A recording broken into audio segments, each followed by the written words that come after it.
أعوذ بالله من الشيطان الرجيم. بسم الله الرحمن الرحيم. الحمد لله رب العالمين الرحمن الرحيم مالك يوم الدين.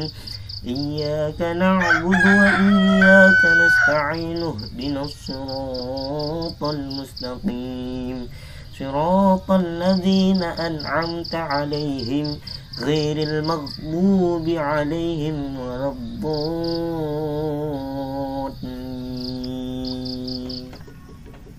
Dikala adzan subuh belum berkumandang, dikala matahari belum tampak sinar terang, di sini sudah tampak riuh gemuruh para panglima tempur pondok membangunkan bak genderang perang yang ditabuh untuk membangkitkan semangat prajurit yang sedang berperang, untuk mengagungkan dan melantunkan kalimat cinta untuk Sang Maha Penyayang agar hati kita menjadi tenang. Kegiatan rutin ini selalu dilakukan setiap hari menjelang subuh, yang di kalangan para santri dikenal dengan sebagai mujahadah. Mujahadah bisa diartikan sebagai tekad, kesungguhan, dan semangat seorang santri dalam mencari ilmu, dalam melawan hawa nafsu, rasa malas, juga rasa ngantuk. Semuanya itu perlu tekad dan semangat yang dituangkan dalam aktivitas para santri, khususnya menjelang subuh. Setelah mujahadah selesai, kegiatan pun dilanjutkan dengan sholat subuh berjamaah, wirid-wirid dan sebagainya. Pembacaan surat Al-Waqiah juga dilakukan berjamaah. Selesai pembacaan surat Al-Waqiah, aktivitas santri berlanjut, yaitu ngaji Bandungan Tafsir Jalalain karya Imam Jalaluddin As-Suyuti. Dalam tradisi pesantren salaf, khususnya di Pulau Jawa, dikenal dua sistem pendidikan. Yang pertama metode Bandungan, yang kedua metode Sorogan. Metode Bandungan sangat sederhana, yakni di mana santri berkumpul bersama lalu dipusatkan dalam satu titik sambil membawa kitab. Kemudian sang kiai membacakan kitab dengan khas pesantren, yaitu Lughatul Jawiyah. Lalu para santri memaknai kitabnya masing-masing dengan khas pesantren, yakni Arab Pegon.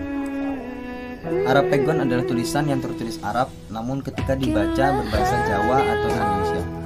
Jika di Pulau Sumatera dikenal dengan Arab Melayu. Pada intinya Arab Pegon dan Arab Melayu adalah sama, hanya berbeda bahasa saja. Kegiatan berikutnya adalah mempersiapkan diri, dari mulai mandi hingga sarapan pagi. Cara makan santri di sini tidak seperti di rumah atau di restoran mewah, namun dengan cara berjamaah. Biasanya satu penampan berisi 2 atau lebih, bahkan hingga 10 orang. Dengan adanya kebersamaan dan kesederhanaan, diharapkan timbul kerukunan, persaudaraan, dan yang paling penting adalah keberkahan. Di sela-sela itu, santri mulai sibuk sekolah formal yang bervariasi tingkatannya, mulai dari menengah pertama sampai dengan perguruan tinggi. Dari pendidikan formal, para santri diajarkan ilmu pengetahuan seperti upacara bendera, pramuka, ilmu biologi, ekonomi, dan lain-lain. Aktivitas santri pun berlanjut ketika kegiatan formal usai, yakni sholat zuhur berjamaah dan pembacaan surat Ar-Rahman, biasanya dipimpin oleh kepengurusan pondok, untuk melatih mental dan menerapkan ilmu yang sudah didapatkan, supaya ketika terjun di masyarakat sudah terbiasa. Aktivitas selanjutnya yaitu madrasah, yang dikenal dengan Madrasah Khusus Salafiyah, MHS. Lembaga MHS termasuk salah satu lembaga di bawah naungan Pondok Pesantren Salafiyah Babu Salam, yang berfokus pada pendidikan agama dengan mengkaji kitab ulama terdahulu, sering disebut kitab turun atau kitab kuning, dimulai dari kitab yang paling dasar hingga kitab yang paling tinggi. Di madrasah sendiri ada 2 tingkatan akademik, yakni Al-Wusta dan Al-Ulya. Masing-masing tingkatan akan menempuh pendidikan selama 3 tahun. Kitab yang dikaji bermacam-macam prinsip ilmu, mulai dari nahwu, fikih, akhlak, hadis, hingga tafsir. Lembaga MHS sangat terfokus untuk mendalami ilmu keagamaan agar dasar agama para santri bisa tertutup. Kegiatan santri pun berlanjut dengan ditandai masuknya waktu asar, yakni sholat berjamaah, serta dilanjutkan dengan pembacaan sholawat Dalailul Khairat dengan pengarang kitab Syekh Sulaiman Al-Jazuli sampai dengan selesai. Kemudian santri baru bisa sedikit bernapas lega, karena aktivitas sore biasanya dilakukan untuk olahraga dan aktivitas lainnya. Tidak berhenti di situ, adzan maghrib pun berkumandang. Para santri bergegas mempersiapkan diri untuk mempersiapkan sholat berjamaah, ditambah pembacaan aurat harian, yakni surat Yasin. Selepas pembacaan surat Yasin, para santri melanjutkan kegiatannya, yakni sorogan juz amma dan Al-Quran. Metode sorogan adalah salah satu dari 2 metode sistem pendidikan di pondok pesantren. Cara kerja metode sorogan yakni di mana satu pengajar terdiri 7 sampai dengan 10 santri yang dibimbing secara individu oleh pengajar. Itulah sedikit gambaran tentang kajian sorogan.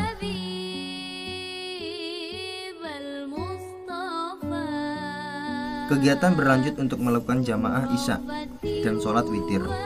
Para santri biasanya melantunkan syair kitab yang menjadi kewajiban sesuai tingkatan pendidikan di madrasahnya, yang biasa disebut dengan muhafadzah. Kegiatan ini pun menjadi pungkasan dalam seharian menjalani rutinitas kegiatan selama di pondok pesantren. Ada beberapa kegiatan yang bersifat mingguan, seperti tahlilan di malam Jumat, pembacaan sholat al-berjanji, kemudian hitobiyah dan khutbah, yaitu belajar menjadi seorang penceramah. Ada juga mudzakarah atau basul masail untuk membahas permasalahan hukum agama, kemudian pencaksilat pagar nusa dan NH perkasa, lalu seni hadroh dan marawis. Minggu paginya semua santri dilibatkan secara massal dan masif untuk membersihkan seluruh halaman pondok pesantren. Kegiatan ini biasanya disebut di kalangan para santri sebagai ro'an atau gotong royong. Mulai dari menyapu, memungut sampah, mengepel, membakar sampah, hingga mengecor bangunan pondok dan aktivitas lainnya. Aktivitas kebersihan ini juga membentuk jati diri menjadi jiwa yang selalu berusaha menjaga kebersihan secara zahir dan batin. Aktivitas lainnya dimanfaatkan untuk melakukan eksekusi hukuman bagi para santri yang melanggar aturan pondok pesantren yang sudah ditetapkan dalam muktamar santri. Pondok pesantren Salafiyah Babus Salam terletak di Desa Dayo, Kecamatan Tandun, Kabupaten Rokan Hulu, Provinsi Riau. Sudah hampir 20 tahun pondok pesantren Salafiyah Babus Salam berdiri hingga saat ini. Berawal dari musola sederhana ini yang menjadi cikal bakal lahirnya pondok pesantren Salafiyah Babus Salam, di mana dulu adalah tempat berkumpulnya anak-anak kecil mengaji yang berasal dari warga sekitar saja. Lalu ketika semangat dan antusias masyarakat yang begitu tinggi dari anak-anak yang mengaji, berkat dukungan dari orang tua dan masyarakat sekitar, maka mulailah didirikan bangunan pondok pesantren untuk menampung anak-anak mengaji yang semakin hari semakin bertambah jumlahnya. Kiai Raden Ahmad Syuhada adalah pimpinan Yayasan Babus Salam sekaligus pengasuh Pondok Pesantren Salafiyah Babus Salam. Sudah banyak lembaga besar yang lahir dari Yayasan Babus Salam hingga sekarang, yaitu 1. Pondok Pesantren Salafiyah Babus Salam yang diketuai oleh Kiai Ahmad Syamsuri. Yang kedua, Madrasah Khusus Salafiyah Babus Salam yang diketuai oleh Gus Abu Hanifah. Yang ketiga, SMP Salafiyah Babus Salam yang dikepalai oleh Bapak M. Yasin. Yang keempat, SMA Salafiyah Babus Salam yang dikepalai oleh Ibu Nafiah. Dan yang terbaru adalah BLK Komunitas Babus Salam yang dikepalai oleh Bapak Zainal Arifin. Lembaga yang khusus untuk melatih keterampilan para santri saat ini sudah tersedia 2 jurusan, yaitu otomotif dan komputer.